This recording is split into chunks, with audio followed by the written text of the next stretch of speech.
በስተመጨረሻም በብዙ ሲጠበቅ የነበረው የመንግስት ሰራተኞች ደሞዝ ዛሬ ይፋ ሆኗል ማለት ነው። በዚህም መሰረት የመነሻውና የመጀመሪያው ደሞዝ 6000፣ ደረጃ 2 6365፣ ደረጃ 3 6750፣ ደረጃ 4 7159፣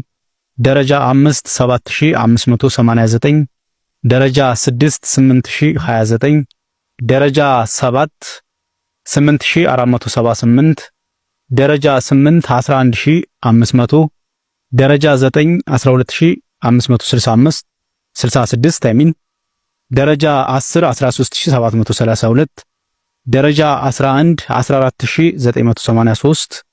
ደረጃ 12 16348፣ ደረጃ 13 17838፣ ደረጃ 14 19464፣ ደረጃ 15 21238፣ ደረጃ 16 23178፣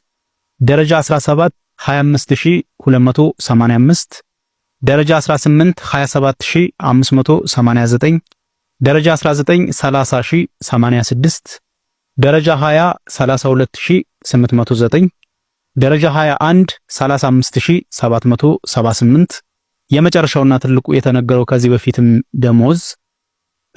ደረጃ 22 ማለት ነው 39000 ሆኖ ጸድቋል ማለት ነው።